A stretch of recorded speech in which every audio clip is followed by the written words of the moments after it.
ഈശോ മിശിഹായ്ക്ക് സ്തുതിയായിരിക്കട്ടെ. പ്രിയ സഹോദരങ്ങളെ, ഞാൻ ഇന്ന് നിങ്ങളുടെ മുമ്പിൽ വന്ന് നിൽക്കുന്നത് വേറെ ഒന്നും പറയാനല്ല. എനിക്ക് ഇന്നലെ തിരുഹൃദയത്തിൻ്റെ തിരുനാളിൻ്റെ അന്ന് ഈശോ തന്ന ഒരു സമ്മാനം നിങ്ങളെ കാണിക്കാനാണ്. വേറെ ഒന്നും ഇവിടെ പറയുന്നില്ല. കാരണം എനിക്ക് തീരെ സുഖമില്ലാതെ ഇരിക്കുകയാണ്. ഞാൻ ഇന്ന് ഹോസ്പിറ്റലിലേക്ക് പോകും. ഇപ്പം ഞാൻ ഈ വീഡിയോ ഇടുന്ന സമയത്ത് ഹോസ്പിറ്റലിലായിരിക്കും. ഇന്നലെ ഈശോയുടെ തിരുഹൃദയത്തിൻ്റെ തിരുനാളല്ലായിരുന്നു, നിത്യസഹായ മാതാവിൻ്റെ തിരുനാളായിരുന്നു. ഞാൻ ഇതുപോലെ നിങ്ങളോട് കുറേ കാര്യങ്ങളൊക്കെ പറഞ്ഞു, കൊച്ചു കൊച്ചു കാര്യങ്ങൾ, വലിയ വലിയ കാര്യങ്ങളൊന്നും നമ്മൾ ഷെയർ ചെയ്തിട്ടില്ല. ഇന്ന് വിമല ഹൃദയ പ്രതിഷ്ഠ പുതുക്കുക. പിന്നെ ഞാൻ എപ്പോഴും മനസ്സിലാക്കുന്നത്, ഈശോയുടെ ഇഷ്ടം നമ്മുടെ ഇഷ്ടമായിട്ട് ആയിരിക്കണം. അതാണ് ഈ ഒരുക്കത്തിൻ്റെ ഒക്കെ അടിസ്ഥാനം. ലോകത്തിൻ്റെ മോഹങ്ങളിൽ നിന്ന് വിട്ടുപോകണം, ലോകത്തിനെ വെട്ടിക്കളയാൻ ത്യജിക്കണം. ഇതൊക്കെയാണ് ലൂയിസ് ഡി മോൺഫോർട്ടിൽ നമ്മൾ പറയുന്നത്. പിന്നെ ഈശോയോടുള്ള ജ്ഞാനം, അമ്മയോടുള്ള ജ്ഞാനം. പ്രിയ സഹോദരങ്ങളെ, ഞാനതൊന്നും ഫോളോ ചെയ്തിട്ടില്ല. എനിക്ക് തീരെ സുഖമില്ലാത്തത് കൊണ്ട് ഞാൻ കുറച്ച് കാര്യങ്ങൾ എൻ്റെ ഈശോയുടെ അടുത്ത്, ഞാൻ ഇന്നലെ നിങ്ങൾക്ക് കാണിച്ചു തന്ന ഫോട്ടോയുടെ മുമ്പിലാണ് ഞാനിപ്പോൾ ഇരിക്കുന്നത്. അത് എൻ്റെ ജീവനാണ്. ഇന്നലെ ഈശോയുടെ തിരുഹൃദയത്തിൻ്റെ തിരുനാളിലാണ് ഞാൻ നിങ്ങൾക്ക് വീഡിയോ ഇട്ടുണ്ടായിരുന്നല്ലോ. മിനിഞ്ഞാന്ന് പുലർച്ചയ്ക്ക് ഒരു ഇത് കേട്ടിട്ട് പാട്ടൊക്കെ പാടിയത്. അതിനുശേഷം രാവിലെ മിനിഞ്ഞാന്ന് തന്നെ ഈ പാട്ട് കേട്ടതിന് ശേഷം പിന്നെ ഭയങ്കര സഹനമായിരുന്നു. എനിക്ക് ബെഡിൽ കിടക്കേണ്ട വന്നു. ഞാനപ്പോൾ ഭയങ്കര ദേഷ്യം വന്നു, എനിക്ക് സങ്കടവും വന്നു. കാരണം ഈശോയോട് ഞാൻ തിരുഹൃദയ പെരുന്നാളല്ലേ, നിത്യസഹായ മാതാവിൻ്റെ പെരുന്നാളല്ലേ, വിമല ഹൃദയ പ്രതിഷ്ഠയല്ലേ, വിമല ഹൃദയ തിരുനാളല്ലേ, അപ്പോൾ എനിക്കൊരു അനുഗ്രഹം വേണം എന്ന് ഞാൻ പറഞ്ഞിട്ടുണ്ടായിരുന്നു. എപ്പോൾ ഞാൻ സമ്മാനം വേണമെന്ന് പറഞ്ഞപ്പോഴൊക്കെ വലിയ വലിയ സഹനങ്ങളാണ് ഈശോ തന്നിട്ടുള്ളത്. അതുകൊണ്ട് ഞാനിപ്പോൾ സമ്മാനം എന്ന് പറഞ്ഞില്ല. എനിക്കൊരു അനുഗ്രഹം വേണം എന്നാണ് പറഞ്ഞത്. കാരണം സമ്മാനം വേണമെന്ന് പറയാൻ എനിക്ക് പേടിയാണ്. എപ്പോഴൊക്കെ സമ്മാനം വേണമെന്ന് പറഞ്ഞപ്പോൾ വലിയ വലിയ സമ്മാനങ്ങൾ, സഹനത്തിൻ്റെ സമ്മാനങ്ങളാണ് എൻ്റെ ജീവിതത്തിൽ ഈശോ തന്നിട്ടുള്ളത്. അപ്പോൾ അതുകൊണ്ട് ഞാൻ ഇപ്രാവശ്യം പറഞ്ഞു, കുറേ വർഷമായില്ലേ, 25 വർഷമായില്ലേ, എനിക്കും ഒരു ഞാൻ സമ്മാനം എന്ന് പറഞ്ഞില്ല, എനിക്കൊരു അനുഗ്രഹം വേണമെന്ന് പറഞ്ഞു. അങ്ങനെ പറഞ്ഞ് ഞാൻ ഇരിക്കുമ്പോൾ തന്നെ, പ്രിയ സഹോദരങ്ങളെ, എനിക്ക് തീരെ വയ്യാണ്ടായി. ഞാൻ കിടക്കേണ്ട വന്നു. അങ്ങനെ ഇന്നലെ ഫുൾ ഡേ ഞാൻ കിടക്കുകയായിരുന്നു. മിനിഞ്ഞാന്നാണ് ഞാൻ കിടന്നത്, തിരുഹൃദയത്തിൻ്റെ തിരുനാളിൻ്റെ തലേ ദിവസം. അങ്ങനെ പിറ്റത്തെ ദിവസം, അതായത് ഇന്നലെ കുർബാനയ്ക്ക് പോകാൻ പറ്റുമോ എന്ന് സംശയിച്ചു. കാരണം ബെഡിൽ കിടപ്പല്ലേ. പോയ അസുഖങ്ങളൊക്കെ തിരിച്ചു വന്ന പോലെ എനിക്ക് തല പൊന്തിക്കാൻ പറ്റുന്നില്ല. എന്താ ഇങ്ങനെ വന്നതെന്ന് എനിക്ക് അറിഞ്ഞുകൂടാ.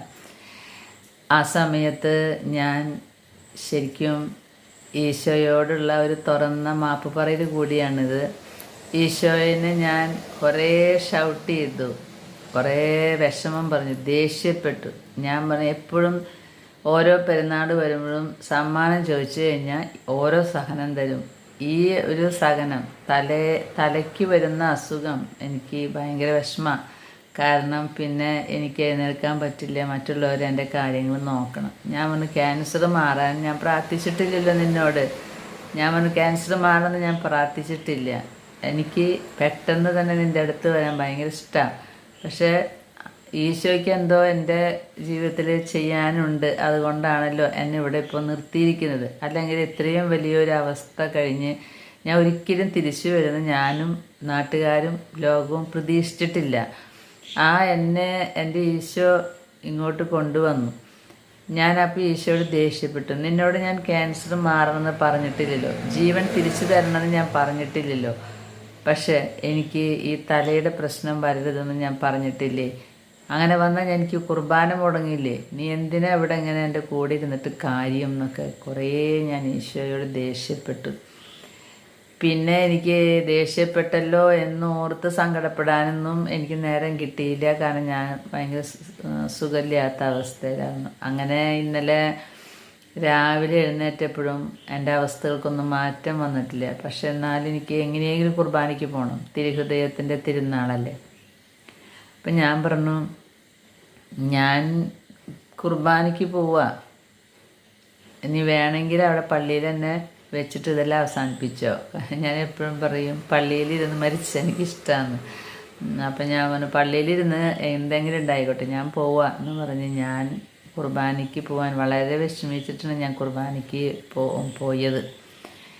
ഞാനങ്ങനെ തിരുഹൃദയത്തിൻ്റെ തിരുനാളല്ലേ. അപ്പോൾ എന്നോട് എൻ്റെ ജീവിത പങ്കാളി ഫ്രാൻസിസ് ചേട്ടൻ പറഞ്ഞു, തീരെ വയ്യെങ്കിൽ ആശ്രമത്തിൽ പെട്ടെന്ന് പോവാം. അങ്ങനെ അപ്പം എന്നോട് തന്നെ പറയാം, വേണ്ട, എനിക്ക് എൻ്റെ ഇടവകപ്പള്ളിയിലേക്ക് പോകണം, ഞാൻ എൻ്റെ ഇടവകപ്പള്ളിക്ക് തന്നെ പോട്ടെ എന്ന് പറഞ്ഞിട്ട് അങ്ങനെ ഞങ്ങൾ ഇടവകപ്പള്ളിയിൽ, ഞങ്ങളുടെ പള്ളി ഇടവകപ്പള്ളി തന്നെയാണ് ഞാൻ എപ്പോഴും കുർബാനയ്ക്ക് പോകുന്ന സ്ഥലം. അവിടെ പോയാൽ എനിക്ക് സ്വർഗം കിട്ടിയ പോലെയാണ് എൻ്റെ ഇടവക. അപ്പം ഞാൻ അങ്ങോട്ട് തന്നെ പോയി. പ്രിയ സഹോദരങ്ങളെ, ഞാൻ അവിടെ ചെന്നിരുന്നു. എനിക്കായിട്ടൊരു പ്രത്യേക ഒരു സ്ഥലമുണ്ട്. കാരണം എനിക്ക് കുറേ കാര്യങ്ങൾ അതിൻ്റെ ഇടയിൽ ചെയ്യേണ്ടതായിട്ട് വരും. അപ്പോൾ അതുകൊണ്ട് ഞാൻ എല്ലാവർക്കും അറിയാം അങ്ങനെ ലാസ്റ്റുള്ളൊരു ബെഞ്ചിലിരിക്കുക. അപ്പോൾ ഇരുന്നപ്പോൾ മുതൽ എനിക്ക് ഭയങ്കര വിഷമം. ദൈവമേ, എന്നാലും ഈശോനെ ഞാൻ ഇന്നലെ എന്തൊക്കെയാണ് പറഞ്ഞത് ഇപ്പോഴും ഞാൻ പറഞ്ഞുകൊണ്ടിരുന്നില്ലേ? അത് ഞാൻ മാപ്പും പറഞ്ഞില്ല. ഞാൻ ഈശോയോട് പിന്നെ വലിയ സെൻറ്റിയൊന്നും പറഞ്ഞില്ല. ഇത് യേശുക്കെ പറഞ്ഞ് ഞങ്ങൾ ദേഷ്യപ്പെട്ട് തന്നെ ഇറങ്ങിപ്പോന്നേക്കാണ്. ഞാൻ പരിശുദ്ധ കുർബാനയുടെ മുമ്പിലല്ലേ ഇരിക്കാൻ പോണേ. ആ ഒരു ചിന്ത എൻ്റെ തലയ്ക്കടിച്ചു എന്ന് പറയാം. എനിക്ക് ആകെ ടെൻഷനായി. എനിക്ക് ഭയങ്കര സങ്കടമായി. ദൈവമേ, ഞാൻ എന്തിനങ്ങനെ പറഞ്ഞു? എനിക്ക് എന്തോരം അനുഗ്രഹങ്ങൾ കർത്താവ് തന്നിട്ടുണ്ട്. എന്നിട്ട് ഈ അനുഗ്രഹങ്ങളിലേക്ക് ഒന്നും നോക്കാതെ ഞാൻ ഈശോയുടെ ഈ തിരുഹൃദയത്തിനെ നോക്കിയിട്ട് എന്തുമാത്രം കുറ്റപ്പെടുത്തി. ഞാൻ എന്ത് ചെയ്യും? ആകെ ഒറ്റ വഴിയുള്ള ആ സമയത്ത് തന്നെ വികാരിച്ചും കുമ്പസാരിപ്പിക്കാനായിട്ട് അവിടെ വന്നിരുന്നു. ഞാൻ ഓടി കുമ്പസാരക്കൂട്ടിൽ കയറി നിന്നു. വികാരിച്ചൻ്റെ അടുത്ത് കുമ്പസാരിക്കുക എന്ന് പറഞ്ഞാൽ എനിക്ക് ഭയങ്കര സന്തോഷമാണ്. അതുപോലെ തന്നെ എന്നെ സ്ഥിരം കുമ്പസാരിപ്പിക്കുന്ന ഒരച്ഛനുണ്ട് മരിയാപുരം ആശ്രമത്തിലത്തെ. എപ്പോഴും വികാരിച്ചൻ എന്നെ കാണാനും രോഗാവസ്ഥയിൽ വരാൻ പറ്റാണ്ട് പല അച്ഛന്മാരെന്നെ ഹെൽപ്പ് ചെയ്യും. പക്ഷെ മെയിനായിട്ട് എൻ്റെ കുമ്പസാരത്തിന് എന്നെ സഹായിച്ചിട്ടുള്ളത് ആശ്രമത്തിലത്തെ ജോസച്ചനാണ്. അപ്പം ഇന്ന് പിന്നെ കുർബാനയ്ക്ക് ഇവിടെ വന്നപ്പോൾ വികാരി അച്ഛൻ കുമ്പസാരിപ്പിക്കാൻ നിൽക്കുന്നുണ്ട്. ഞാൻ ഓടല്ല, ഞാൻ പതുക്കെ നടന്ന് കുമ്പസാരക്കൂട്ടിലേക്ക് വന്നു. കുമ്പസാരക്കൂട്ടിൽ പുരോഹിതൻ്റെ അടുത്ത് പറയാൻ എനിക്കുണ്ടായ പാപം എൻ്റെ ഈശോയോട്, എൻ്റെ ദൈവത്തോട് ഞാൻ കയർത്തു എന്നുള്ളതാണ്.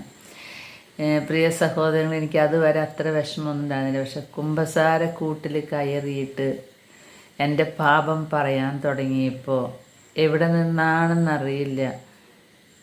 ഇനി പീച്ചി ഡാം ഇന്ന് തുറക്കുന്നെന്ന് പറഞ്ഞിരിക്കുന്നത്. പക്ഷേ അതിനേക്കാൾ വലിയ ഡാം തുറന്ന പോലെയാണ് എനിക്ക് സങ്കടം വരുന്നത്. എവിടെ നിന്നാണെന്ന് എനിക്കറിയില്ല. ഞാൻ ഒറ്റ വാക്കേ കുമ്പസാരക്കൂട്ടിൽ പറഞ്ഞുള്ളൂ. ഞാൻ ഈശോയനെ ഇന്നലെ ഭയങ്കരമായി ദേഷ്യപ്പെട്ടു, ഷൗട്ട് ചെയ്തു. ഈശോയുമായിട്ട് ഞാൻ ഭയങ്കരമായിട്ട് കയർത്തു. ഇതാണ് എൻ്റെ പാപം. പിന്നെ എനിക്കൊന്നും പറയാൻ പറ്റിയില്ല. ഞാൻ ഭയങ്കര കരച്ചിലായിരുന്നു. എവിടെ നിന്നാണ് ഇങ്ങനെ കരണേന്ന് എനിക്ക് തന്നെ അറിയില്ല. അവസാനം പുരോഹിതൻ ആശീർവാദമൊക്കെ തന്ന് എന്നെ പറഞ്ഞു വിട്ടു. ഞാൻ എൻ്റെ സ്ഥലത്ത് ചെന്നിരുന്നു. പ്രിയ സഹോദരങ്ങളെ, അൾത്താരയിലേക്ക് നോക്കുമ്പോൾ സങ്കടം വന്നിട്ട് ഒരു ടവലൊക്കെ നനഞ്ഞു. പിന്നെയും ഇങ്ങനെ സങ്കടം വന്നുകൊണ്ടിരിക്കുക, കരച്ചിലാണ്. ഞാൻ ഓർത്ത്, ദൈവമേ, കരച്ചിൽ നിന്നില്ലെങ്കിൽ പ്രഷർ കൂടുമല്ലോ. ഈ കരച്ചിൽ എങ്ങനെ നിർത്തും? എനിക്ക് അതിനൊരു വഴി കാണിച്ചു തരാൻ ദൈവമേ. കരച്ചിൽ എന്താ നിൽക്കാത്ത? ഞാൻ തന്നെ എന്നോട് ചോദിക്കുക, എന്താ ഞാൻ കരയണം ഇങ്ങനെ? എന്തിനാ ഇത്രമാത്രം കരഞ്ഞ? എൻ്റെ കരച്ചിലിനെ എങ്ങനെ നിർത്തുക? ഈശോയെ നോക്കിയിട്ട്, പിതാവിനെ നോക്കിയിട്ട് അതപ്പോൾ പറഞ്ഞു തുടങ്ങിയത്. പ്രിയ സഹോദരങ്ങളെ, ഞാൻ അങ്ങനെ ഇരിക്കുന്ന സമയത്ത് എൻ്റെ അടുത്ത് ഒരു സഹോദരി വന്നു, എൻ്റെ ഇടവകയിലത്തെ. എന്നിട്ട് പറഞ്ഞു, ടീച്ചറെ, ഞാൻ കാറ്റഗീസ് അവിടെ 21 കൊല്ലം പഠിപ്പിച്ചിട്ടുള്ളത് കൊണ്ട് അവരൊക്കെ എന്നെ ടീച്ചറിനെ വിളിക്കാം. അവർ പറഞ്ഞു, ടീച്ചറെ, ഞാനൊരു കാര്യം കൊണ്ടുവന്നിട്ടുണ്ട്. ഇത് ജപമാല ഒരു അച്ഛൻ്റെ അമ്മ ഉണ്ടാക്കിയതാണ്, കെട്ടുന്നതാണ്. അപ്പോൾ അത് അച്ഛൻ പറഞ്ഞു അമ്മയോട് ഈ ജപമാല പ്രാർത്ഥനയുള്ള ഒരാൾക്ക് കൊണ്ടുപോയിട്ട് കൊടുക്കാനായിട്ട്, പ്രാർത്ഥിക്കുന്ന ഒരാൾക്ക് കൊണ്ടുപോയി കൊടുക്കാൻ പറഞ്ഞു. ടീച്ചറെ, ഞാനത് ടീച്ചർക്ക് തരാമെന്ന് പറഞ്ഞിട്ട് കയ്യിലൊരു ജപമാല തന്നു. പ്രിയ സഹോദരങ്ങളെ, ഞാൻ വിശ്വസിക്കുകയാണ് അത് എൻ്റെ ഈശോയാകുന്ന അച്ഛൻ, ഈശോയുടെ അമ്മയാകുന്ന പരിശുദ്ധ കന്യകാമറിയത്തോട് പറഞ്ഞ് എനിക്ക് എൻ്റെ സങ്കടം തീർക്കാൻ ആ നിമിഷം കൊണ്ടുവന്ന് തന്നതാണെന്ന്. എനിക്ക് സ്വർഗത്തിൽ നിന്ന് കിട്ടിയൊരു സമ്മാനം പോലെയാണ് ആ പള്ളിയിൽ ഈ ജപമാല എൻ്റെ കയ്യിൽ വന്നപ്പോൾ ഉണ്ടായ സന്തോഷം. എനിക്കത് നിങ്ങളോട് വിവരിക്കാനായിട്ട് പറ്റില്ല. എന്തുകൊണ്ടാണ് എനിക്ക് സങ്കടം വന്നതെന്നും വിവരിക്കാൻ പറ്റില്ല. എനിക്കുണ്ടായ സന്തോഷം എന്താണെന്നും വിവരിക്കാൻ പറ്റില്ല. പക്ഷേ ഈ ജപമാല കിട്ടിയ നിമിഷം എൻ്റെ സങ്കടവും കരച്ചിലൊക്കെ നിന്നു. പ്രിയ സഹോദരങ്ങളെ, ആളുകൾ വിചാരിച്ചിട്ടുണ്ടാവും ഞാൻ കരയുന്നത്. ഇതാണ് എൻ്റെ ജപമാല, നല്ല ഭംഗിയുള്ള മുത്തുകൾ കോർത്ത ഒരു ജപമാല ഇങ്ങനെ എനിക്ക് എൻ്റെ കയ്യിൽ വെച്ച് തന്നു ആ സഹോദരി. എന്നിട്ട് പറഞ്ഞു, പ്രാർത്ഥിച്ചോ എന്ന്. പ്രിയ സഹോദരങ്ങളെ, എനിക്ക് ഇത് സ്വർഗം തന്നതുപോലെയാണ്. അതാണ് ഞാൻ നിങ്ങളോട് പറയുന്നത്. തിരുഹൃദയത്തിൻ്റെ അന്ന് ഈശോ വലിയ സഹനവും തന്നു, ഇപ്പോഴും സഹനത്തിലാണ്, പക്ഷെ ഒപ്പം സമ്മാനവും തന്നു. എന്നെ സന്തോഷിപ്പിക്കാനായിട്ട് ഞാൻ എപ്പോഴും സമ്മാനം ചോദിക്കുമ്പോൾ സഹനല്ല തരണത്. ഇന്ന് സഹനവും തന്നു, ഈ സമ്മാനവും തന്നു. ഞാൻ ഇത് വീഡിയോ നിങ്ങൾ കാണുന്ന സമയത്ത് ഞാൻ ഹോസ്പിറ്റലിലായിരിക്കും. എനിക്ക് ഭയങ്കര സന്തോഷമായി. അതുകൊണ്ട് ഞാൻ നിങ്ങളിത് അറിയിച്ചു എന്നേ ഉള്ളൂ. എനിക്ക് സമ്മാനം കിട്ടി. ഇനി നിങ്ങൾക്കും എന്തെങ്കിലുമൊക്കെ സമ്മാനം കിട്ടിയിട്ടുണ്ടാവും. പലരും ഇനി എന്നെ വന്ന് അറിയിക്കും, വന്നല്ല എനിക്ക് മെസ്സേജ് ഇടും. അതിനുശേഷം ഞാൻ ഇന്നലെ തിരുഹൃദയത്തെക്കുറിച്ച് ധ്യാനിച്ചുകൊണ്ടിരിക്കുമ്പോഴാണ് ഒരു പ്രത്യേക ഇടപെടൽ. ഒരു മകള് എന്നെ വിളിച്ച് പറഞ്ഞു, ചേച്ചി, 5 വർഷം മുമ്പ് എൻ്റെ വീട്ടിൽ തിരുഹൃദയത്തിൻ്റെ രൂപത്തിൽ ഈശോയുടെ രക്തം തിരുഹൃദയത്തിൽ നിന്ന്, നമ്മൾ ഈശോയുടെ തിരുഹൃദയത്തിൻ്റെ ഫോട്ടോ നോക്കുമ്പോൾ അവിടെ ഹൃദയം പുറത്തിരിക്കുന്നുണ്ടാവുമല്ലോ, അപ്പോൾ ആ ഇതിൽ നിന്ന് രക്തം വന്നിട്ട് അവിടെ മുഴുവൻ പരന്ന് കിടക്കണം. 5 വർഷം മുമ്പ് ഉണ്ടായതാണ്. ഇവിടെ ആരോടും പറഞ്ഞിട്ടില്ല. അപ്പോൾ അവർ പറഞ്ഞു, ഇപ്പോൾ എന്താണെന്നറിയില്ല, ചേച്ചിയോട് വിളിച്ച് പറയാൻ ഈശോ എന്നോട് പറയണതാണ് ഞാൻ പറഞ്ഞതായെന്ന്. പ്രിയ സഹോദരങ്ങളെ, ഞാനത് കേട്ടപ്പോൾ ഞാൻ ഓർത്ത്, ഞാൻ ഇന്ന് അങ്ങനെയുള്ള സ്ഥലങ്ങളിലേക്കൊന്നും ഞാൻ പോകാറില്ല. അപ്പോൾ പെട്ടെന്ന് എനിക്ക് തോന്നി, അല്ല, ഈശോയുടെ തിരുഹൃദയം കാണിച്ച ഒരു അടയാളല്ലേ നമുക്ക്. ഈശോയോട് ചോദിച്ചു, ഈശോ പറഞ്ഞു പൊയ്ക്കോ എന്ന്. ഞാനും എൻ്റെ ഒരു ഫ്രണ്ടും കൂടി ഞാൻ അവിടെ പോയി.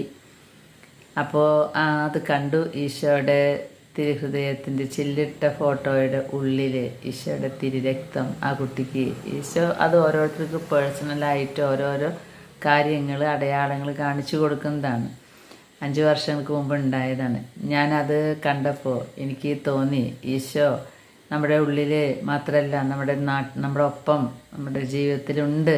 ഓരോ ഫോട്ടോകളും വെച്ച് ആരാധിക്കാൻ മേരി മാർഗ്രറ്റ് അലക്കോക്കിനോടും അതുപോലെ സിസ്റ്റർ ഫൗസ്റ്റീനായോടൊക്കെ ഇന്ന ഛായാചിത്രം വെക്കി, അതുപോലെ ലൂക്കാസ് സുവിശേഷകൻ വരച്ച നിത്യസഹായ മാതാവിൻ്റെ രൂപം, മാതാവിൻ്റെ ഫോട്ടോ, ഇതൊക്കെ വെച്ച് പ്രാർത്ഥിക്കുന്ന ഓരോരുത്തരുടെ ദർശനം കിട്ടുമ്പോൾ അതിൽ ഈശോയുണ്ട്, മാതാവുണ്ട്. ഇത് വിഗ്രഹാരാധനയല്ല, ഈശോയാണ് അതിൻ്റെ ഉള്ളിൽ.